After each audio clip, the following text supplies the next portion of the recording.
There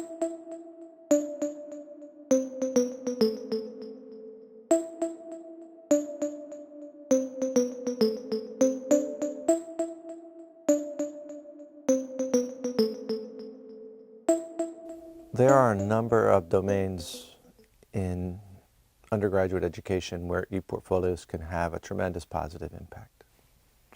General education, 40% of the curriculum redesigned into the Pathways program.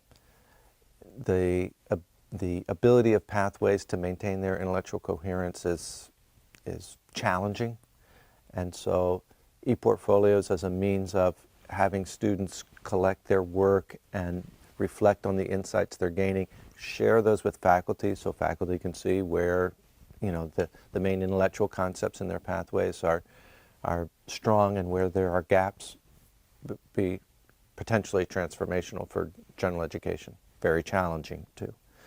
The honors program is in undergraduate education. The honors program had a curricular redesign that would really benefit from having students carry work from one course to another. First year experience program, the U courses, right? The U courses are an example of integrative learning.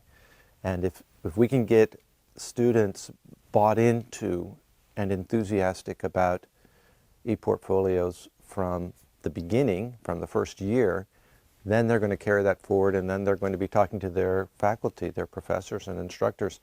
I have my e-portfolio, what should I add to it from this class? What's the contribution this class is making to my e-portfolio? And I think that will get faculty thinking about it. Civic engagement.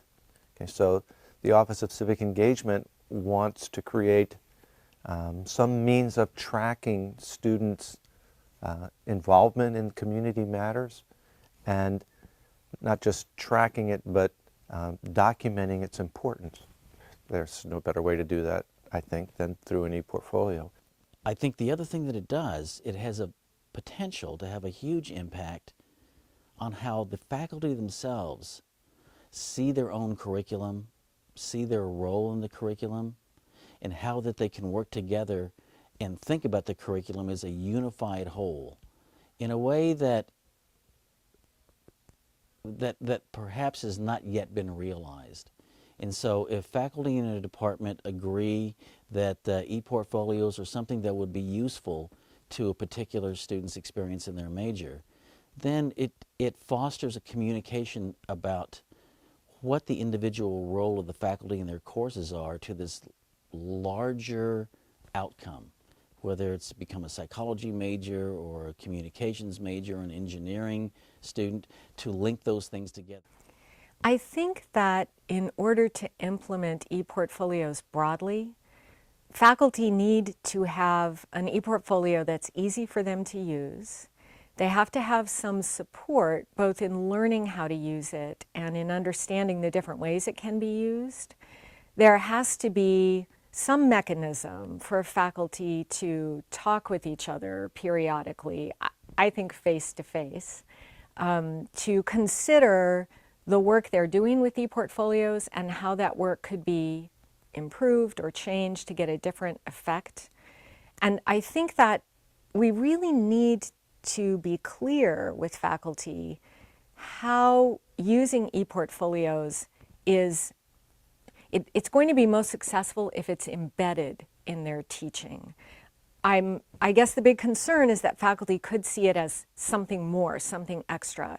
In fact, it invites teaching a little differently, but if you teach a little differently, then using the e-portfolio, I think, is very natural. So it's helping people to make that shift where it becomes kind of second nature to them to think about how the e-portfolio could promote student learning and give faculty a window on student learning.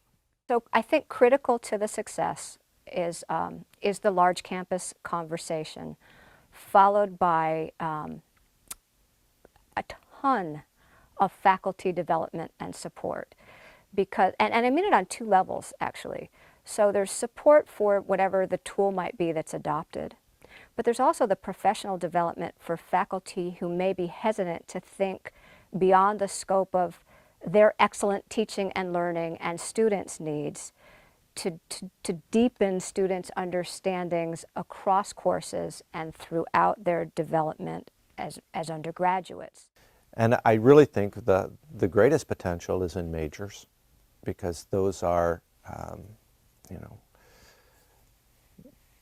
discourse communities that share a lot of assumptions and a lot of values, and the people involved in them have organic links to one another that should make it easier for e-portfolios to be adopted in those kinds of contexts. For students in my courses, I can have them include an array of projects and visuals in a way that I never could before. But what excites me even more is the capacity of ePortfolios to tie courses together. So it offers new possibilities for collaborating with colleagues, and it offers students opportunities for making connections among courses that I don't think they've ever had before.